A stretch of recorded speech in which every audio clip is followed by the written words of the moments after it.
वहीम यकनअब्दु व यकनस्ताइन। अस्सलाम वालेकुम स्टूडेंट, आज हम लोग बिजनेस टैक्सेशन का जो इनकम टैक्स के न्यूमेरिकल के रूल्स पढ़े हैं, इनकम फ्रॉम सैलरी, उसके रूल्स फर्दर हम डिस्कस करेंगे।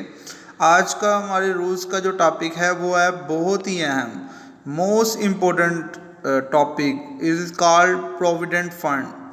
प्रोविडेंट फंड आज का हमारा टॉपिक है और इसके रूल्स मोस्ट इम्पोर्टेंट रूल्स माने जाते हैं according to income tax numericals के। अब हम स्टार्ट करेंगे, लेकिन प्रोविडेंट फंड को हम उसके रूल्स को पढ़ने से पहले, जिस तरह आज से हम कैंपेन स्टार्ट की है स्टूडेंट के क्वेश्चंस का आंसर, तो पहले मैं स्टूडेंट के क्वेश्चन का आंसर करूंगा। एक स्टूडेंट ने क्वेश्चंस किया था जो कि इन्फॉर्मेशन है एडीसी के वाले से। तो क्वेश्चन क्या है, ये question is an ADC semester degree equal to bachelor degree? क्या एडीसी की डिग्री बैचलर डिग्री के इक्वल है? ये क्वेश्चन है। What can we join after ADC?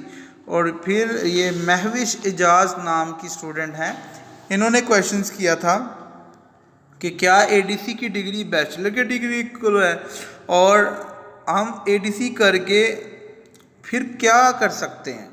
तो इसका आंसर मैं कर देता हूँ। महविश एजाज, आप और जितने भी स्टूडेंट्स सुनने वाले हैं वो भी सीख लें कि एडीसी की डिग्री बैचलर की डिग्री है या नहीं।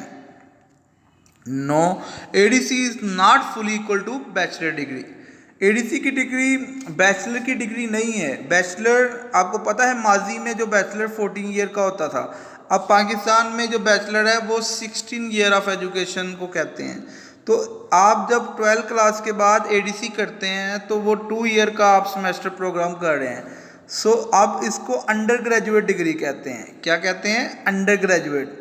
हाँ, इसे ये कह सकते हैं कि हाफ बैचलर, आधा बैचलर आपने कर लिए।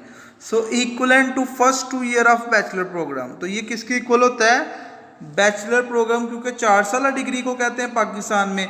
तो पहले 4 साल डिग्री है, उसके पहले 2 साल के इक्वल होता है आपका एडीसी।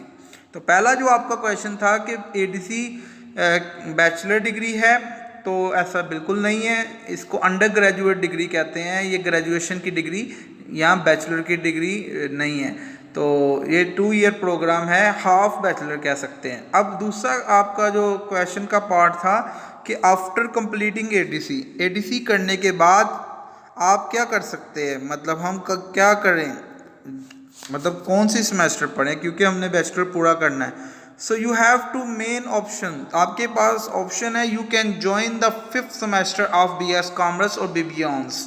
आप में से कोई भी बच्चा एडीसी करता है तो वो बीबीए के 5वें सेमेस्टर में एडमिशन ले सकता है, या BS commerce, BS accounting and finance, या बीएस प्रोग्राम कोई भी है, आप बीएस साइकोलॉजी या अगर आपको ऑप्शन दिया जाए तो फिर ही मुमकिन है। बट आप जो डायरेक्टली कर सकते हैं वो बीएस कॉमर्स और बीबीए, ये 5th सेमेस्टर में आप दाखिला ले सकते हैं after 2 year semester program of ADC. That's why कि आप फिर एडीसी के बाद 2 साल मज़ीद लगाएंगे, फिर आपकी बैचलर डिग्री कंप्लीट होगी। तो यानी बैचलर की डिग्री 4 साल की है, तो 2 साल जब आप एडीसी में लगाएंगे तो आफ्टर 2 ईयर आप बीबीए या बीएस कॉमर्स में एडमिशन लेके आप पूरा कर सकते हैं। तो ये आंसर था बेटा आपके क्वेश्चन का। इसी तरह आप सब सुनने वालों को इस इंफॉर्मेशन आप इसको सुने और आगे तक पहुंचाएं।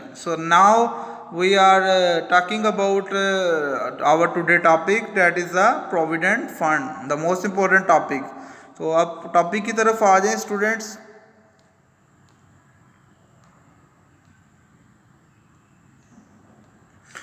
प्रोविडेंट फंड के रूल, इसमें सबसे पहले आ जाता है गवर्नमेंट प्रोविडेंट फंड। जो गवर्नमेंट प्रोविडेंट फंड क्या होता है? प्रोविडेंट फंड बेसिकली जो अमाउंट आपकी मतलब कंट्रीब्यूशन होती है हर महीने, जो सैलरी से पैसे कटते हैं और फिर रिटायरमेंट के वक्त जो फंड आपको मिलता है उसको हम प्रोविडेंट फंड का नाम देते हैं। तो गवर्नमेंट के प्रोविडेंट फंड में आपने देखना है 3 तरह से ये कैटेगरीज आती हैं। अगर गवर्नमेंट का प्रोविडेंट फंड हो और इसमें कंट्रीब्यूशन मतलब कौन हिस्सा डाले, एम्प्लॉय कंट्रीब्यूट करे, एम्प्लॉय मतलब जो काम कर रहा है, अगर वो कंट्रीब्यूट करता है government provident fund by employee contribution, तो फिर एम्प्लॉयर कंट्रीब्यूशन और इंटरेस्ट क्रेडिट, यानी अगर मालिक ही कंट्रीब्यूट करे या इंटरेस्ट की अमाउंट शामिल होती है इस फंड के अंदर, तो तीनों हालतों में गवर्नमेंट प्रोविडेंट फंड की इन तीनों हालतों का एक ही इफेक्ट है, एक ही इसका ट्रीटमेंट है। इसकी कैलकुलेशन कैसे होगी, इन तीनों में ये एग्जाम्प्ट होगा। तो याद रहेगा आपको, गवर्नमेंट प्रोविडेंट फंड में जब भी आपको पूछा जाए तो चाहे एम्प्लॉय कंट्रीब्यूशन करे, चाहे एम्प्लॉयर कंट्रीब्यूशन करे, चाहे इंटरेस्ट शामिल हो, इंटरेस्ट क्रेडिट हो, तो फिर इन तीनों हालतों में ये एग्जाम्प्ट होगा। तो ये हमें याद हो जाना चाहिए कि गवर्नमेंट प्रोविडेंट फंड एग्जाम्प्ट होता है हर सूरत में। इसके बाद आ जाता है रिकॉग्नाइज्ड प्रोविडेंट फंड, ऐसा फंड जो कि रजिस्टर्ड हो इंस्टीट्यूशन के साथ किसी और फाइनेंशियली इंस्टीट्यूशन के साथ, तो रिकॉग्नाइज हो। रिकॉग्नाइज प्रोविडेंट फंड भी 3 कैटेगरीज में हम देखते हैं। पहला है एम्प्लॉय कंट्रीब्यूशन। अगर recognise provident fund employee contribution में दिया हो तो फिर वो क्या होगा, एग्जाम्प्ट। ठीक है, ये आपने याद रखना है, फिर क्या होगा, ये एग्जाम्प्ट। इसी तरह अगर ये बेटा आ जाए employer contribution, recognise provident fund in employer contribution, तो देन आप क्या करेंगे, आपने सबसे पहले इसकी अमाउंट लिखनी है। ठीक है, यहाँ पे अमाउंट लिख के उसमें से लेस करना है। अब लेस क्या करना है, exempt up to 10% of basic salary. तो पहले तो आपने 10% लेना है बेसिक सैलरी का, यहाँ पे अमाउंट लिखनी है, इस अमाउंट में से लेस करना है। वो क्या लेस करना है, 10% ऑफ बेसिक सैलरी। अब बेसिक सैलरी का 10% लेके फिर आपने देखना है, यहाँ पे फॉर एग्जांपल अगर बेसिक सैलरी का आप 10% लेते हैं वो 60,000 आ जाता है। ठीक है, और यहाँ पे अमाउंट दी हुई है 80,000। मान लो ये जो अमाउंट दी हुई है एम्प्लॉयर कंट्रीब्यूशन की वो 80,000 है, जबकि आपने 10% लिया है तो बेसिक सैलरी का वो 60,000 आ जाता है। अब 60,000 या 1.5 लाख, इन दोनों में से आपने एक अमाउंट लेस करनी है। ये याद रखिएगा, 1.5 लाख फिक्स है, इसको याद कर लें। 1.5 लाख फिक्स अमाउंट है और 10% भी फिक्स रेट है वो बेसिक सैलरी का। अब बेसिक सैलरी का 10% लेना है, 60,000 आना है और 1.5 लाख अमाउंट लेनी है। तो इन दोनों में से आपने कौन सी अमाउंट लेनी है, ये नीचे मैंने लिखा है, दोनों में से जो कम वाली अमाउंट होगी वो लेस होगी। दोनों में से, इंपॉर्टेंट नोट में मैंने लिखा हुआ है कि दोनों में से जो कम वाली अमाउंट होगी वो आप लेस करेंगे। बेटा आप लेस कहाँ से करेंगे, ये 80,000 यानी ये जो अमाउंट दी होगी ना एम्प्लॉयर कंट्रीब्यूशन की, इसमें से आप लेस करेंगे, वो 60,000 लेस करेंगे जो आया है, क्योंकि छोटी अमाउंट लेनी है ना। 60,000 कम होता है ना, 1.5 लाख तो नहीं ना कम होता। तो इसीलिए आपने पहले यहाँ अमाउंट लिखनी है और फिर उसमें से वो कम वाली अमाउंट लेस करके ना 80,000 या जैसे आया है तो 80,000 में 60,000 माइनस करा, बाकी 20 रह गया, वो 20,000 क्या होगा, टैक्सेबल।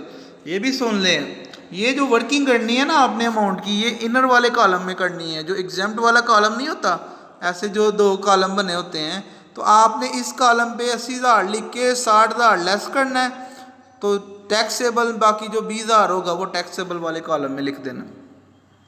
तो स्टूडेंट ये अब इसमें ना, ये स्टूडेंट जैसे मैंने बेसिक सैलरी का आपको कहा ना 10% लेना है, अब इसमें ना एक बड़ा अहम नोट है, ये नोट भी लिख लें। ये इस प्रोविडेंट फंड में हमेशा जब आप बेसिक सैलरी को लिखेंगे ना, उसके साथ साथ अगर क्वेश्चन में डेयरनेस अलाउंस है, ये जो डेयरनेस अलाउंस नहीं होता, महंगाई का अलाउंस, ये भी ऐड कर लेना है। मैं क्या कह रहा हूँ, जब भी आपने यहाँ पे कैलकुलेशन, जैसे यहाँ पे आपने 10% लिया है बेसिक सैलरी का, तो ये जो बेसिक सैलरी है इसका मतलब हाली बेसिक सैलरी नहीं है, इसका मतलब ये है कि डेयरनेस अलाउंस भी इसमें ऐड है। आपने इसके अंदर अगर क्वेश्चन में डेयरनेस अलाउंस दी है वो भी ऐड कर लेना है। तो ये एक बात याद रखनी है आपने, ठीक है। इसका इंपॉर्टेंट नोट जो मैंने आपको बताया, इसमें डेयरनेस अलाउंस भी ऐड कर लेना है। बात समझ आ रही है? तो स्टूडेंट इन सब चीज़ों को आपने याद रखना है। इसके बाद स्टूडेंट रिकॉग्नाइज प्रोविडेंट फंड, उसके अंदर अगर इंटरेस्ट क्रेडिट आ जाता है, ठीक है, recognise provident fund in interest credit, तो फिर आपने सबसे पहले वो इंटरेस्ट की अमाउंट यहाँ पे लिखनी है इनर कॉलम में, ठीक है। उसी तरह इंटरेस्ट की अमाउंट लिखी और इसमें से लेस क्या करना है, फिर ये एक फार्मूला है, ये आपको याद करना पड़ेगा यहाँ तक। ठीक है। अमाउंट ऑफ इंटरेस्ट, जो ये अमाउंट इंटरेस्ट की है वो आपने फार्मूले में लिखनी है, ठीक है। तो जैसे अभी इसको आप ऐसे कर लें, ये बटा बना लें, ठीक है। ये मैंने over amount of interest divided by given rate multiply by 16%, क्या है 16%। तो गिवन रेट मान लो वो इंटरेस्ट क्रेडिट मीन के इंटरेस्ट रेट दिया होगा ना, तो अमाउंट ऑफ इंटरेस्ट जो अमाउंट दी होगी आपको इंटरेस्ट की, वो उसको डिवाइड किसके ऊपर करना है स्टूडेंट, गिवन रेट पे, और मल्टीप्लाई किससे करना है 16 से। ये आपने हिफज कर लो, इसको याद कर लो, भूलना नहीं है। और एक जब आप ये करोगे तो आपके पास यहाँ पे कोई आंसर आएगा, अमाउंट आएगी, तो वो आपने यहाँ पे लिख लेनी है, अभी लेस नहीं करनी। आपने क्या करना है, अमाउंट ऑफ इंटरेस्ट, जो इंटरेस्ट अमाउंट है उसको डिवाइड करना है गिवन रेट। गिवन रेट बेटा मान लो 20% दिया हुआ है, तो आपने यहाँ 20 लिखना है, 10 दिया हुआ है 10 लिखना है, 8 दिया 8 लिखना है, तो ये आप गिवन रेट होगा। और 16 ये फिक्स है, ये आपने 16 ही लेना है, ठीक है। तो बेटा अब जो आंसर आपका आएगा वो आपने यहाँ पे लिख लेना है। ये देखें यहाँ पे ये जो जगह बनी हुई है, तो दूसरा आपने अमल क्या करना है, दूसरा अमल भी आपने करना है, वो क्या है, 1/3 ऑफ बेसिक सैलरी, 1/3 लेना है बेसिक सैलरी का, और उसकी अमाउंट भी लिख लेनी है। तो इस तरह आप 2 स्टेप करेंगे, जिस तरह आपने ये ऊपर जो किया था एम्प्लॉयर कॉन्ट्रीब्यूशन में भी 1.5 लाख को देखा था और 10% को देखा था, इसी तरह बेटा इंटरेस्ट क्रेडिट में भी आपने एक तो ये फार्मूला है, इसको याद कर लेना है, इसकी अमाउंट लिखनी है, और दूसरी 1/3 ऑफ बेसिक सैलरी, इसको भी आपने लिख लेना है। तो बेटा 2 अमाउंट आएंगी। अब इसमें भी अगेन जो कम वाली अमाउंट होगी, जो lowest amount will be less, जो इन दोनों में से ना ये जो 2 अमाउंट आ गई यहाँ पे, ये देखें, अब यहाँ पे भी एक अमाउंट आ गई, एक यहाँ भी आ जाएगी। अब इन दोनों में जो कम अमाउंट होगी वो इसमें से लेस करेंगे, और लेस करके जो पैसे बचेंगे वो टैक्सेबल के कॉलम में लिखेंगे। बात समझ आ रही है? तो ये स्टेप स्टूडेंट याद रखें, ये मैं आपको बार बार रिपीट करके बता रहा हूँ कि किस तरह आपने करना है, तो ये आपने याद रखना है। और लास्ट पे student, unrecognised provident fund no tax treatment. जब भी क्वेश्चन में अनरिकॉग्नाइज्ड प्रोविडेंट फंड आए तो आपने ट्रीटमेंट नहीं करनी। तो ये तीनों रूल मैंने आपको बता दिए हैं प्रोविडेंट फंड के। और अब लास्ट पे भी एक और रूल है, तो आप इनको वीडियो को आगे पीछे करके भी देखें, रूल्स को प्रॉपर अच्छी तरह से समझें, याद करें। अकोमुलेटेड, अब 4 वाला रूल समझिएगा, अकोमुलेटेड और final balance of provident fund. देखिए अगर हाल ही गवर्नमेंट प्रोविडेंट फंड लिखा हुआ है तो फिर तो वो अलग बहस है, लेकिन जब ये लफ्ज़ आ जाए अकोमुलेटेड या final balance of provident fund, accumulated balance या final balance of provident fund, तो फिर आपने क्या देखना है, इसके साथ लिखा हुआ आएगा गवर्नमेंट प्रोविडेंट फंड। अब यार इसमें आपने समझना है कि अकोमुलेट का लफ्ज़ होगा, गवर्नमेंट प्रोविडेंट फंड ऊपर आपने पढ़ा है ना, वो अलग चीज़ है, लेकिन accumulated balance of government provident fund या final balance of provident government fund वो अलग चीज़ है। तो इसमें भी बेटा याद रखना है, ये क्या होगा, एग्जाम्प्ट। वैसे भी गवर्नमेंट प्रोविडेंट फंड एग्जाम्प्ट है, यहाँ भी एग्जाम्प्ट है अकोमुलेटेड बैलेंस और final balance of provident fund में। इसी तरह रिकॉग्नाइज प्रोविडेंट फंड जो कि उसके 3 कंट्रीब्यूशन थे वहाँ पे, तो accumulated balance of recognise provident fund वो क्या होगा, एग्जाम्प्ट। तो बेटा accumulated balance of recognise provident fund ये एग्जाम्प्ट होगा, ये याद रखिएगा। और अनरिकॉग्नाइज प्रोविडेंट फंड वैसे तो एग्जाम्प्ट होता है, लेकिन अकोमुलेटेड बैलेंस और final balance of recognise fund ये टैक्सेबल होता है।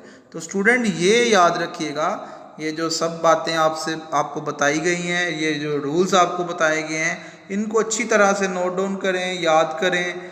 और इसी तरह ये जितनी मैंने आपको बातें बताई हैं इसको पहले तो नोट करें, फिर इसको याद करें। तो चैनल को सब्सक्राइब भी लाजमी करें। और आहर पे एक अहम बात, तो आहर पे यही पैगाम के दुरूद शरीफ पढ़ना ना भूलें, नबी सल्लल्लाहु अलैहि वसल्लम का जिक्र करें। और ये हमारी मेरा इंस्टीट्यूशन है सदाकत स्कॉलर एकेडमी, यहाँ पे 9th प्री 9 से ऑनवर्ड क्लासेस होती हैं। प्रोफेसर मोहम्मद अली, ये ICS के, इन्हें 15 साल हो गए मैथ को पढ़ाते हुए, क्वालिफाइड प्रोफेसर हैं।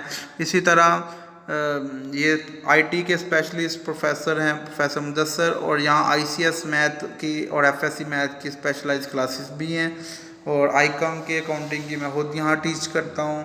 तो ये सारा आपके पास है, तो इस पर अगर किसी ने ज्वाइन करना हो वो भी कर सकता है। तो thank you for watching, please subscribe and दुआओं में याद रखिएगा। अल्लाह हाफिज़।